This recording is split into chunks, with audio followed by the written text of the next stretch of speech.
I'm excited to see some big exits in this space because there's like a 7-year life cycle of startups from raising to going to exiting. It's not always 7 years, but it could be 10 years, could be 12. But we're getting to the point where there will be some exits, and I'm excited to see those happen. Hello, everyone, and welcome to another episode of Test, Optimize, and Scale. We have an investment crowdfunding conversation in store with you today. Have Kevin Fulmer, founder of Crowdscale, a financial publication in the space focusing on equity crowdfunding, here with us today. Kevin has been a part of many of the most successful deals to date, and I have personally been looking forward to this conversation. Kevin, thanks for taking time to join the pod here. Yeah, thanks for having me on. Awesome. Awesome. I'm very, very familiar with your work. You've been part of some of our clients' campaigns. I follow your email newsletter each week and want to familiarize the audience a bit. Could we start with your background, your story? What got you into the world of marketing? What got you into the financial analysis that you do on a day-to-day basis? Where did it all begin? Yeah, so I am an equity crowdfunding investor myself, and that's really where how I got involved in the space was just participating in it. And this space, like it's been around for years, but it's basically brand new. The Jobs Act didn't get passed until 2012. Real raises weren't really going live until 2016, so this is less than a decade old. And so when I joined the space and started seeing some startup deals, started investing in some startup deals, I realized that there wasn't any content being made in the space. And content is really important in this space because there's a lot of education that's needed to be a successful startup investor. And it was hard to find that content. And after making some costly blunders myself, and just getting a little bit more experience through trial and error, I decided that I would be the content and I would start putting out helpful information for other equity crowdfunding investors to learn from, and also just to grow the equity crowdfunding space in general. So I actually started out making YouTube videos. That was the first format that I tested with. But video editing can take so long. I was working like 40 hours just to put together like one video, and it wasn't really an efficient use of my time. So I pivoted to the newsletter. It's a free weekly newsletter. And it's like a 5-minute read, and it's it definitely doesn't take me 40 hours to put together. Takes a good a few hours, but not 40. And yeah, I've been publishing that for over a year now. We've gotten just past 4,000 subscribers, and it grows every single day, and people seem to like it. So I think it's bringing value to the space. And through the newsletter, I get to like educate myself more too. So like, for example, like I'll dive into like what's the difference between common versus preferred shares, and I'll write an article about that. And obviously, to write the article, I have to, you know, make sure that I know all the ins and outs of those two terms. And so, like, I get to teach myself by writing the newsletter as well, and further my experience. And have definitely positioned yourself as an authority, as a thought leader in the space along the way. I love how you mentioned content. Content is king. I think there's some misconceptions from founders at times who are running a Reg CF, a regulation crowdfunding raise, that they just need to get traffic to their offering page. And if they do that, they're going to have a successful raise. It's been said many times in the industry, if you build it, they will come, does not apply here. And the work that's required, like you said, 40 hours on a YouTube video, could be discouraging. But the role that content plays, investors like to search around, they like to do their own due diligence. Like you mentioned, there's only so many places to turn, there's only so much available. But what an investor looks at after analyzing an offering page can say a lot about the founder, the deal, the opportunity in its own. So I think it's great that you point that out. What do you look for as an investor? What have been some of those impactful content pieces, the headlines that you've been able to find when researching a deal? So it's evolved as I've learned. What I valued in a startup 4 or 5 years ago might not be what I value most now. And I think founders need to take notice of that because I think a lot of investors are going through the same cycle that I'm going through right now where, when I first started out, I was just looking for cool ideas to back. And now myself and a lot of other investors are getting a lot more, are giving a lot more scrutiny to the actual terms of the deal, Sure. the actual business model behind it, the unit economics, and all that stuff. So it's very important for founders to get past the bullshit detector that investors are starting to get in this space. Um, so I look for a lot of things, and I always caution like investors when they look at a fundraising page to put themselves with a mindset of this is an ad. You are just reading one big advertisement, and the ad is trying to get you to invest in the company. And what I urge investors to do is go and look at their Form C. It's a document that they have to register with the SEC.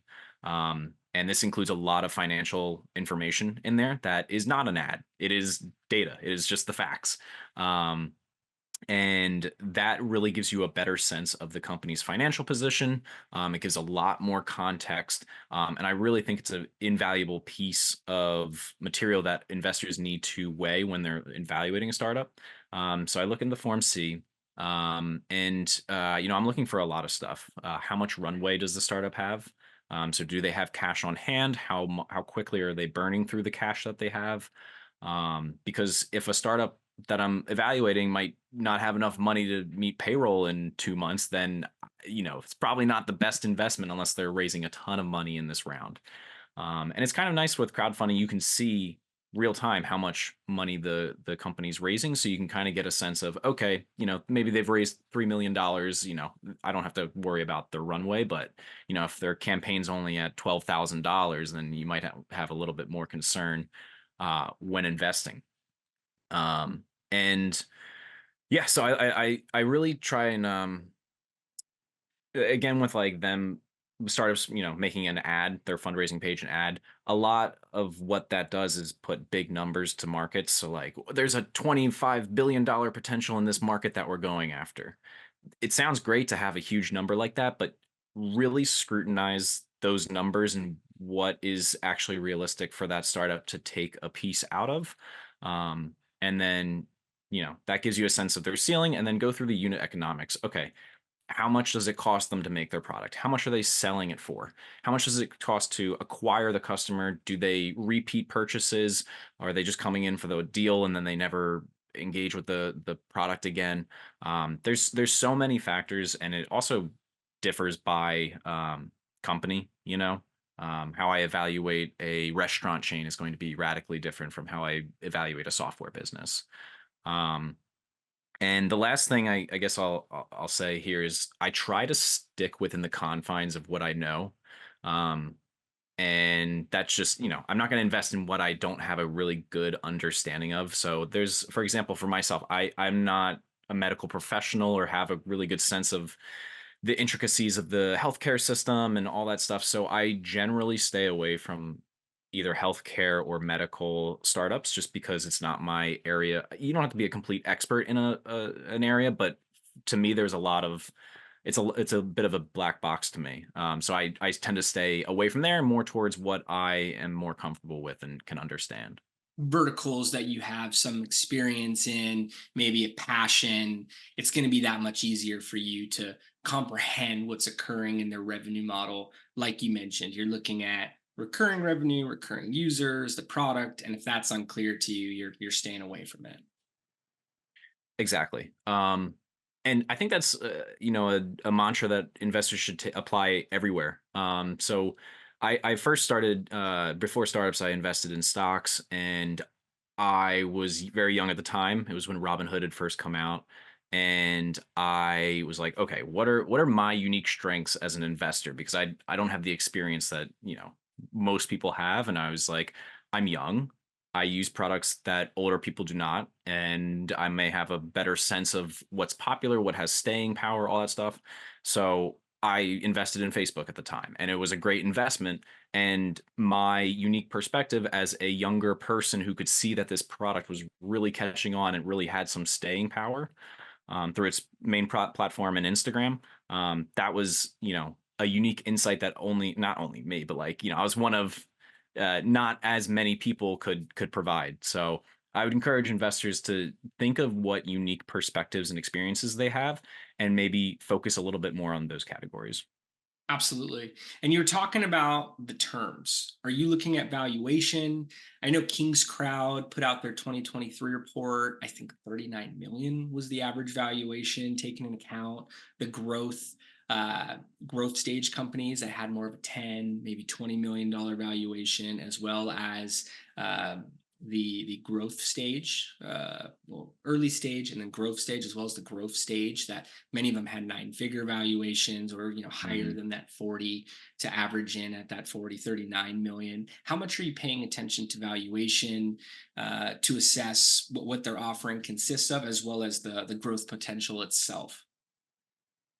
A lot. And this was a challenging component to me when I first started investing in startups, because when you have no benchmark to gauge evaluation against, like when I first saw a deal, it was like, oh, we're a company and we're raising at $15 million. And I was like, is that a lot? Is that a little? Like, Right. I had nothing to benchmark it against.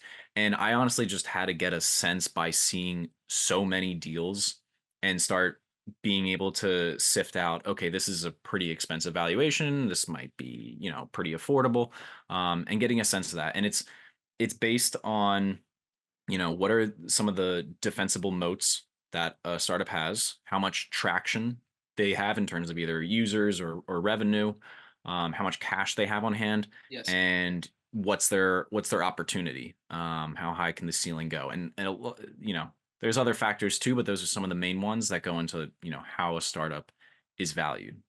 Yeah, and it's like the opportunity that you're mentioning. If they're at 15 million, can they get to 150 million? Everyone's heard the unicorn stories where you invest at 10 million, 15 million, and they become, multi-billion-dollar valuations, market caps. If they're public, what's the likelihood? Are you diving into the use of proceeds? Do you find a lot of these issuers have clear breakdowns for their roadmap ahead and how that allocation of this capital is going to get them there?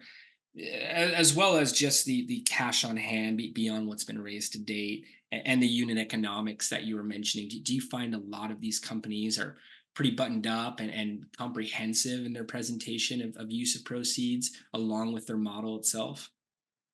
So use of proceeds is definitely an area that needs improvement in this space, because the way that startups are required to report in their Form C, for use of proceeds, is what are they going to use the proceeds for if they raise the minimum campaign amount, and what are the use of proceeds if they raise the maximum Right. campaign amount. The problem with that is, also not all, but a lot of startups will put their you have to put like a minimum funding goal when you go on these funding portals, and they almost always artificially put it at like something super low, like $50,000, something a lot of startups should find really easy to raise, just to say that they, made their fundraising goal.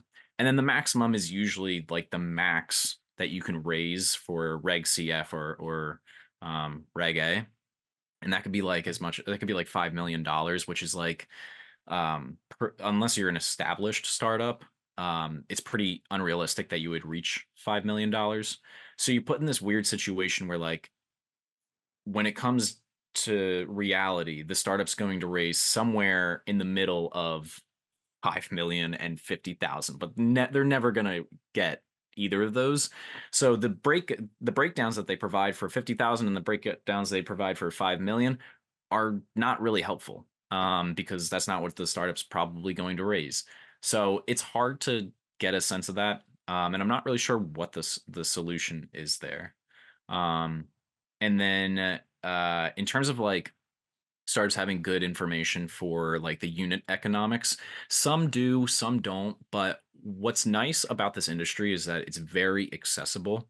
All the funding portals will usually have like a discussion section where you can just ask. And I ask whenever I evaluate a startup, I'll almost always ask like 7 questions or so in like the discussion page of like, what do you make your product for? What do you sell it for? Like, very direct, basic questions to get an understanding of their business model.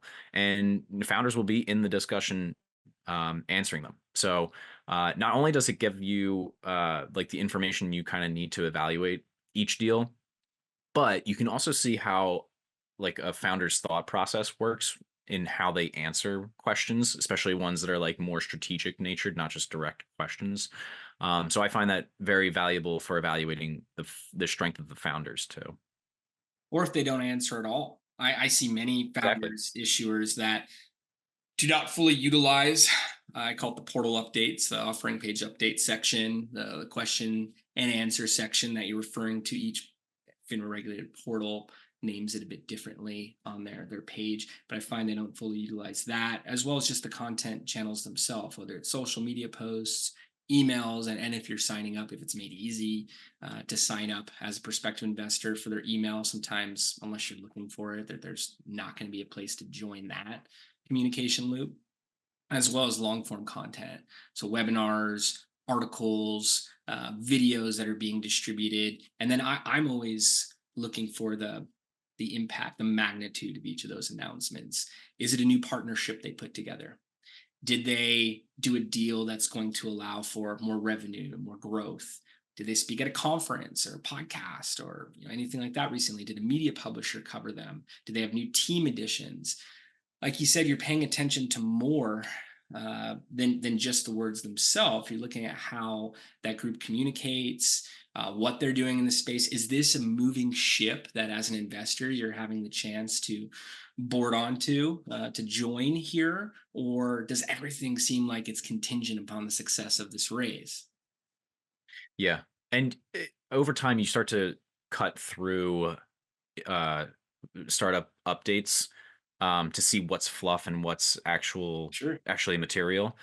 So like I hate it when a founder is just like their updates are like we went to a conference and it's like cool you spent $2,000 on a conference ticket like did you make any progress Yeah. as opposed to like we just signed like three big B2B customers like that is a real update that has traction whereas attending a conference you might make some connections there but then talk about the connections and leads you developed at the conference don't just say you went to a conference um, and then to your other point of like not uh posting updates or engaging with it, it is crazy to me that any founder would raise a community round and then not engage with their community. The whole point of not the whole point because you also get money out of it, but a major component of raising a community round is that you get to create a bedrock of a community that will back you and stay engaged with your product. And they don't stay engaged if you don't engage with them. And if they feel like they're getting ghosted, then they're not going to invest in your subsequent rounds. And they're going to feel like you just took their money and you're not, working to produce a return for them.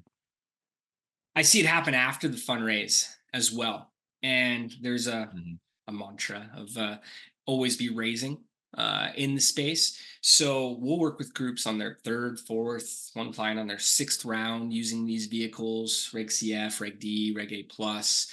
Reg D is a credit investor only. Reg A, the much larger arena for both the credit and retail, we can raise up to 75 million. So if you haven't given an update and then suddenly are stating, "Hey, we have a new roundup, invest here, share with your friends, point over here," how much do you expect the investors to respond at that point? Where, like you said, this is a community round. This is where you want to build up your pool of investor, user, investor, ambassador that all of these platforms preach. And I believe, sounds like you do as well, is one of the great value adds of raising capital here versus offline from a few investors.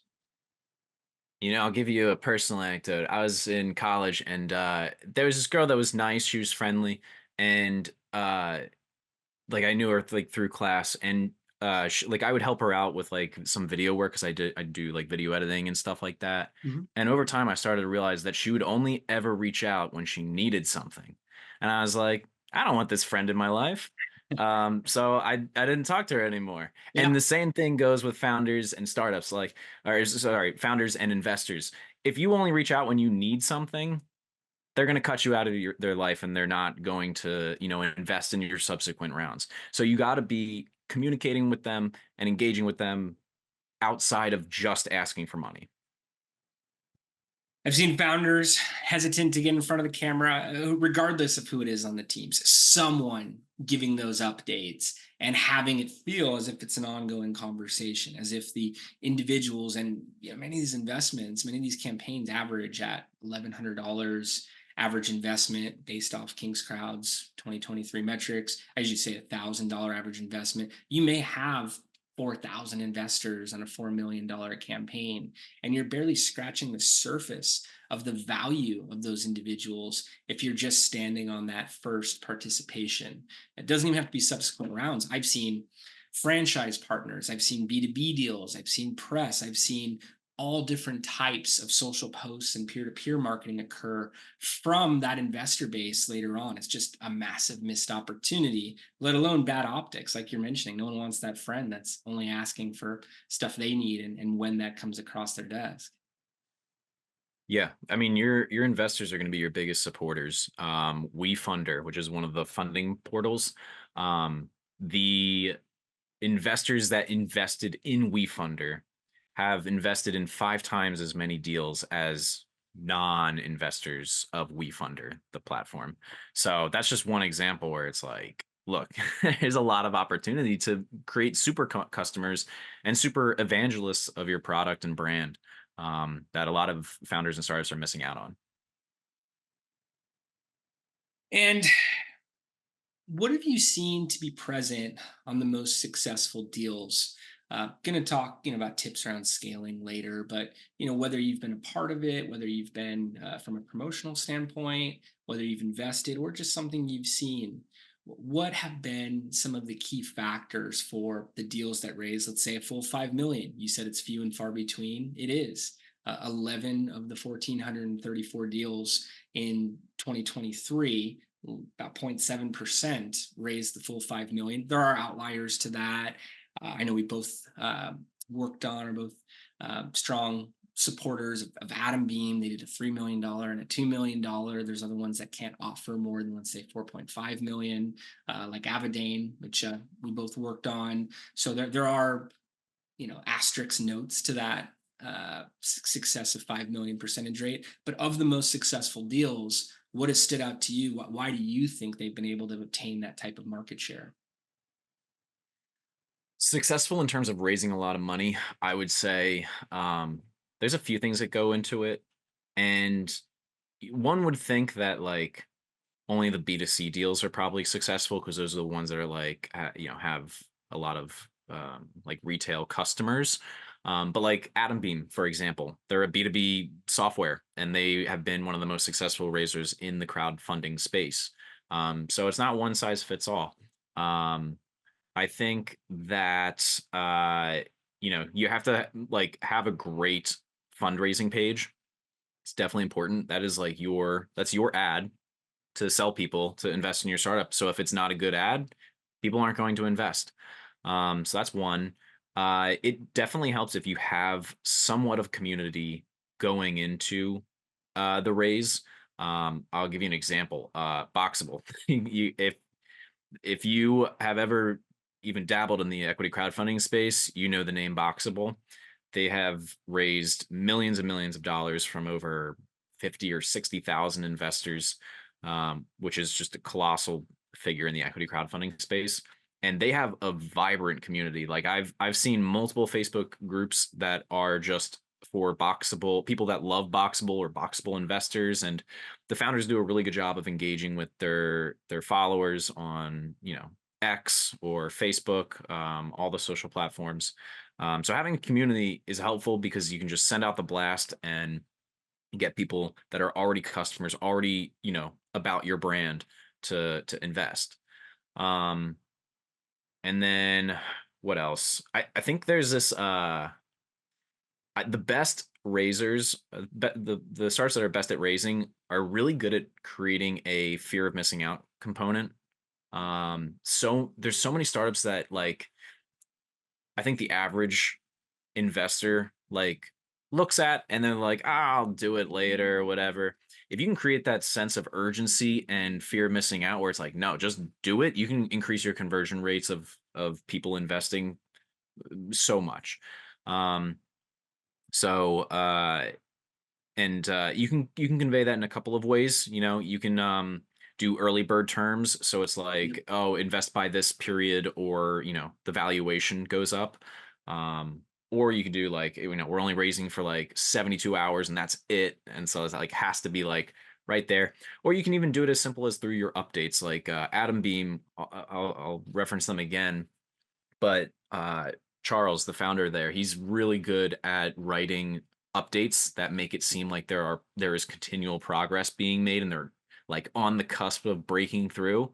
Every update he writes is like, we just talked to this big person who introduced us to someone at the military that oversees the contracts there, and we have a meeting for Thursday, and it's very like material concrete updates of like this thing is picking up steam, and it definitely creates this feeling of momentum with the company. So I think those are some of the elements that really help a startup break out. And of course, the line around the block versus the empty restaurant sensation, the cash on hand that's demonstrated for how much they've raised to date. It's easier. We anticipate a higher conversion rate for issuers who have raised 500K, a million, two, three, four. Going from 3 million to five is a much different story than going from 0 to 500K. Hopefully, it's 100 from those first degree network audiences. As you mentioned, if you're bringing some audience, whether it's your existing consumer base or even just people that are in your ecosystem, and you're able to you know alleviate that emptiness feeling, the empty restaurant sensation that I mentioned. You do a great job at creating content and highlighting the key points of a deal, of a company. For anyone who's not familiar, you create these excellent videos that are showcased on your Crowdscale site, in your email newsletter. You've been featured in a variety of ad campaigns with your microphone, talking about the opportunity. How do you determine what the key highlights are? I like to use offline online analogies. I ask founders what moments they see the prospective investor's eyes light up a bit more when they sit on the edge of their chair. What stands out to you, and how could founders who don't have 4 million raised yet, who don't have a line around the block, who don't have 140 plus million raised to date like Boxable, what can they look to really gather excitement around when it comes to key points of their deal? Yeah, I mean, I always try to put myself in my shoes because I'm a equity crowdfunding investor myself. I've invested in around 35 startups, so it's like, what would motivate me to invest in a startup? And I need to see outsized potential, like a huge market opportunity that they can go after, a real shot of them obtaining a piece of that market, a strong founding team, unique advantages that they have.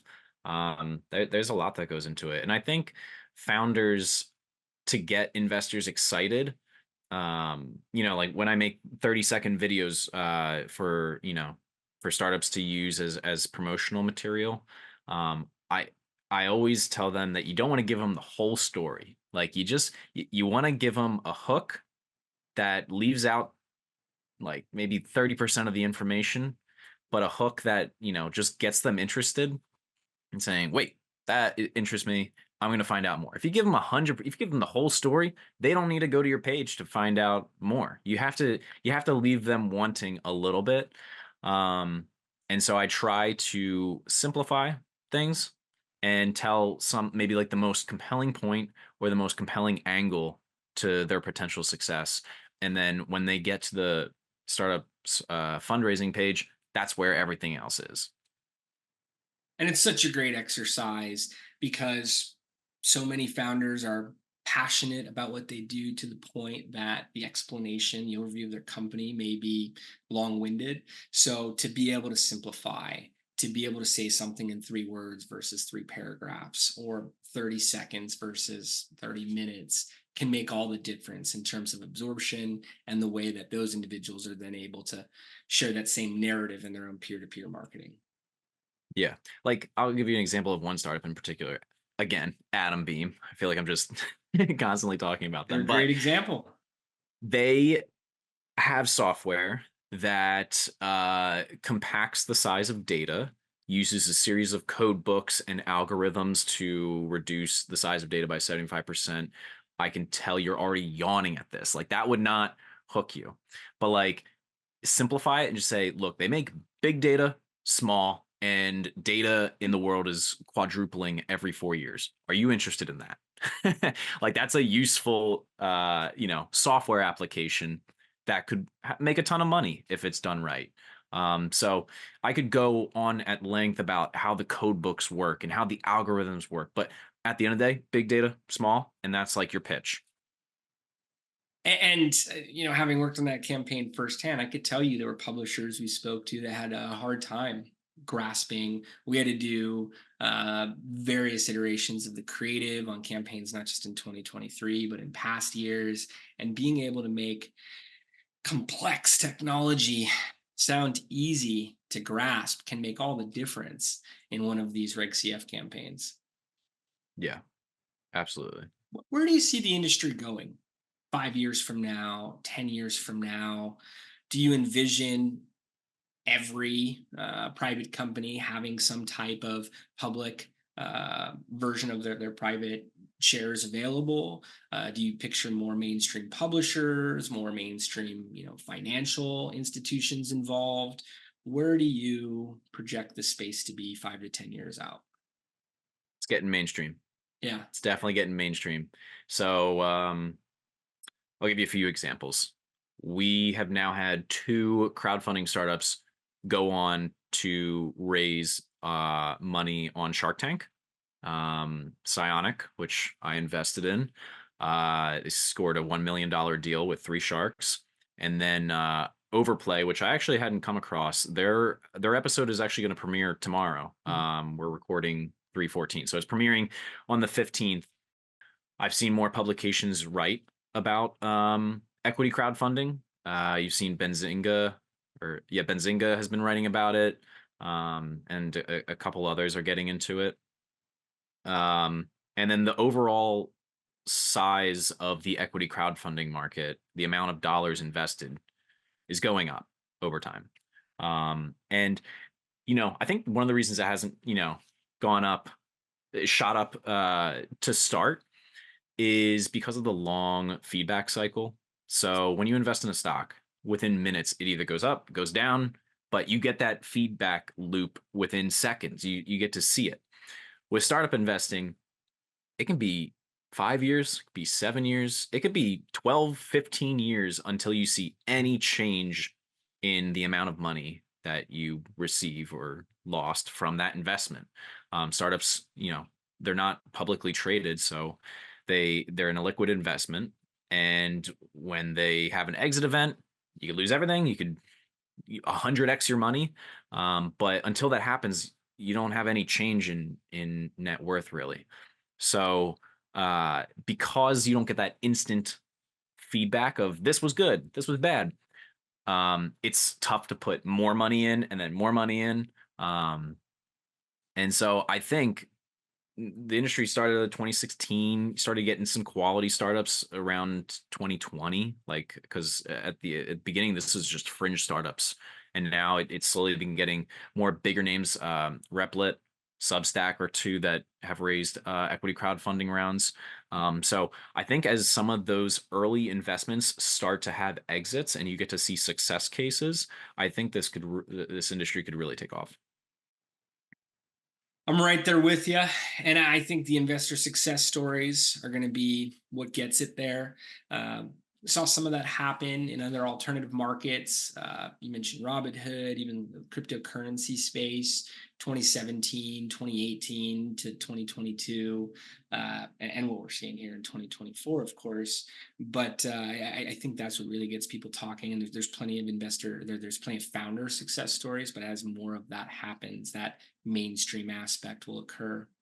Yeah. And Kevin, these thoughts, this feedback that you're providing is so valuable for listeners. I mean, founders, a lot of founders who are running Reg CF campaigns tune in, and you're sharing exactly what you would look for, both as an investor, a very active one at that. You said over 35 deals, and a financial publisher.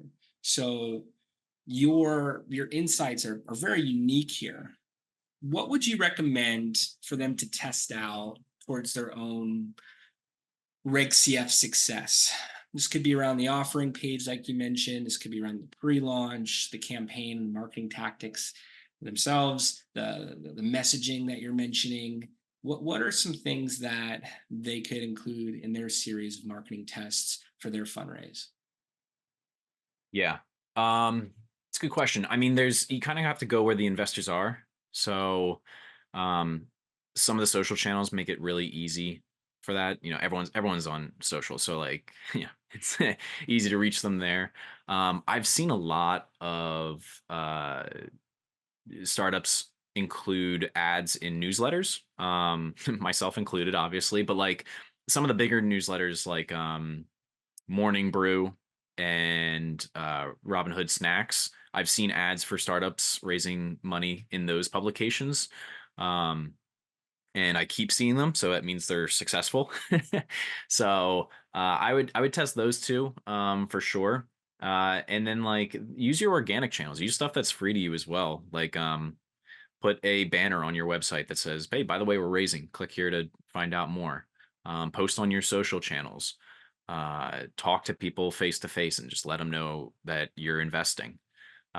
So there's a lot to do, and what I would urge founders to do, because their time is so valuable and without a large organization around them, they are stretched thin. So what I would tell them to do is test a good amount of things, a good amount of, advertising outlets, and then go all in on maybe like one or two things.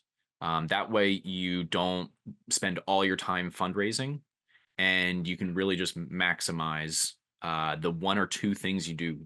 Uh, I always think you should do one or two things really, really well, as opposed to 9 to 10 things okay.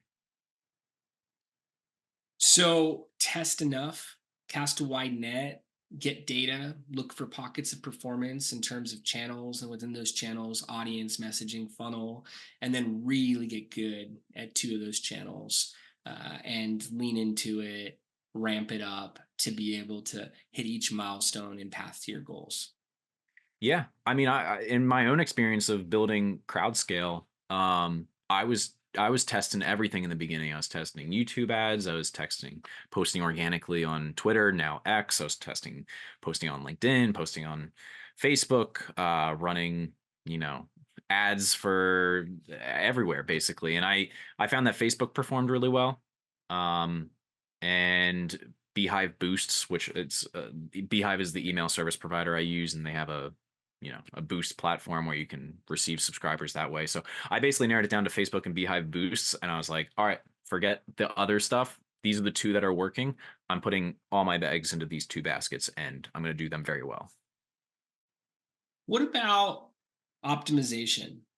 If a campaign's not working, if it's not hitting its goals, there's obviously optimizing within channels, optimizing towards the channels that are performing best, as you're mentioning.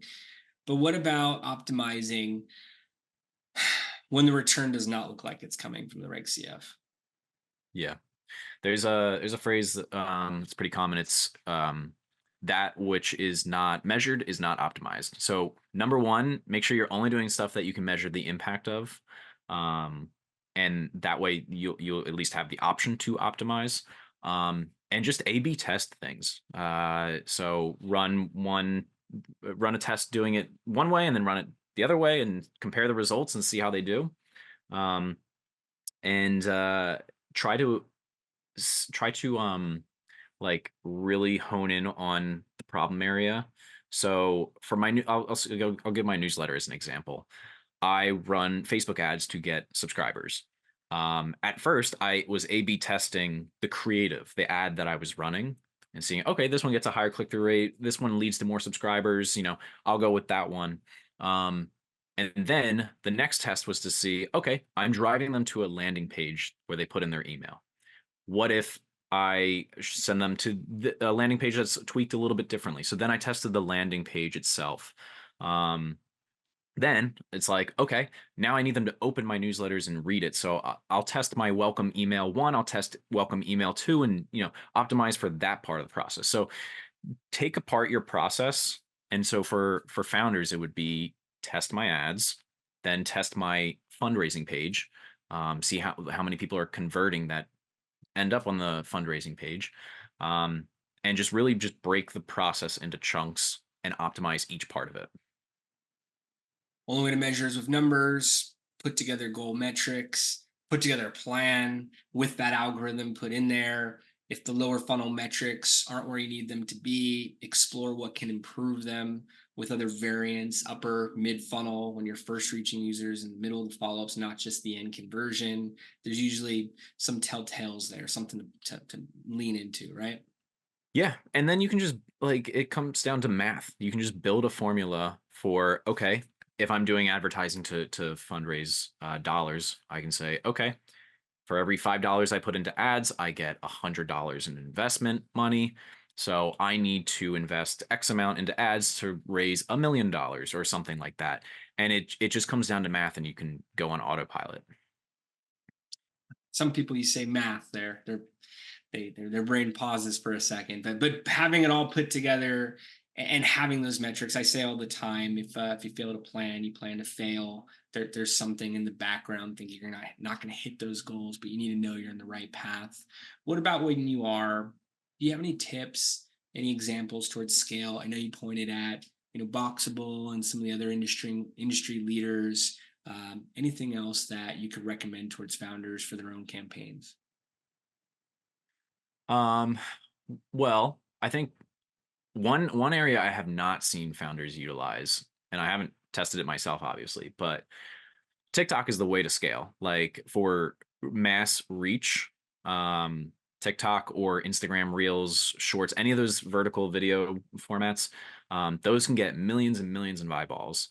And so if you want something quick, try making a viral TikTok or try making a viral Instagram Reel. It could end up driving hundreds of thousands of investment dollars for very very little effort. Honestly, TikTok and these platforms really value user generated content. If it's looking professional and produced, it probably won't do well. So you just record yourself talking to the camera, or it doesn't have to be high budget for it to go viral, is what I'm trying to say. um, so that would be one to scale. I think leveraging your network, like again, don't do 7 to 10 things really, or don't do 7 to 10 things like okay. Do 1 to 2 things like really well. So reach out to someone in your network, and get on a phone call with them, walk them through why they should invest, and that might take you 30 minutes to secure a $1,000 investment from them.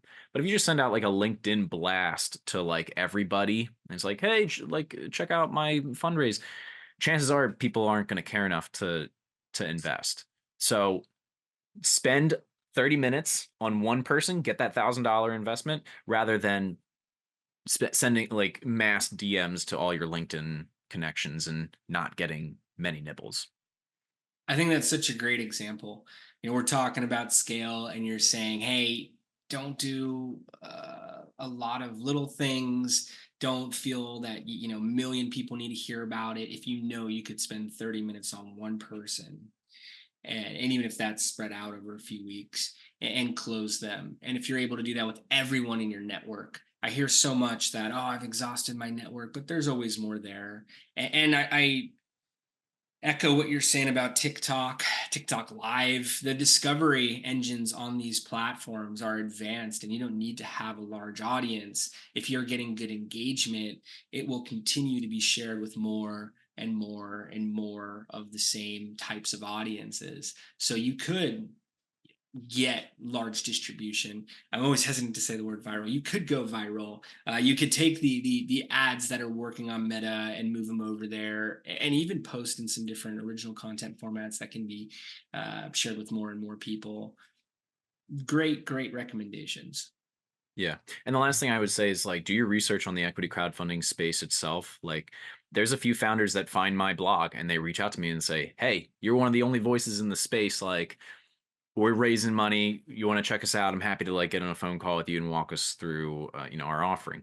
And I've written about one or two startups that have personally reached out, and it's resulted in some of my readers investing in those companies because I then go on to write about it.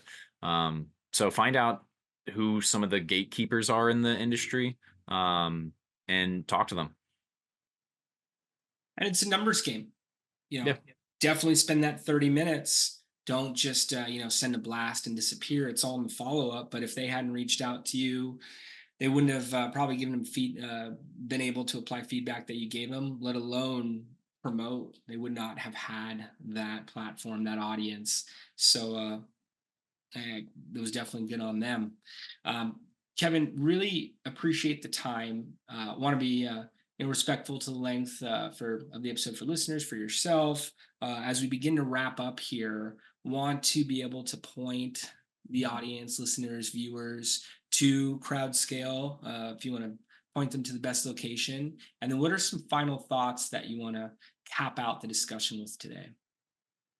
Well, I'll point them to my newsletter.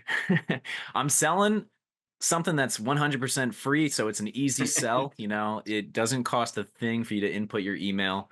Don't worry, the advertisers pay for it, and you get the content for free. It helps you level up your startup investing game, and you can find new opportunities of startups to invest in. Some of the startups I write about aren't even public yet, so you can get early bird pricing on them in terms of their valuation. So I think it's a great resource for potential startup investors, also founders. And I wouldn't be writing it if it wasn't. And then closing thoughts. I'm excited to see some big exits in this space.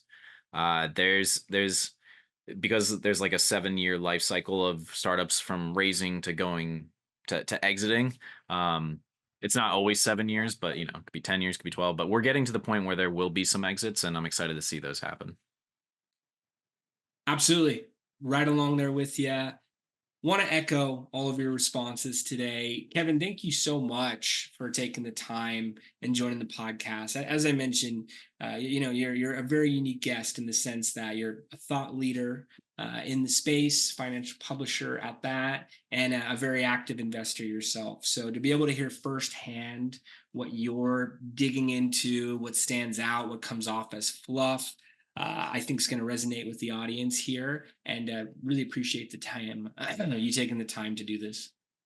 Yeah, thank you so much for having me. This space is exciting, and it's going to be one to watch in the coming years.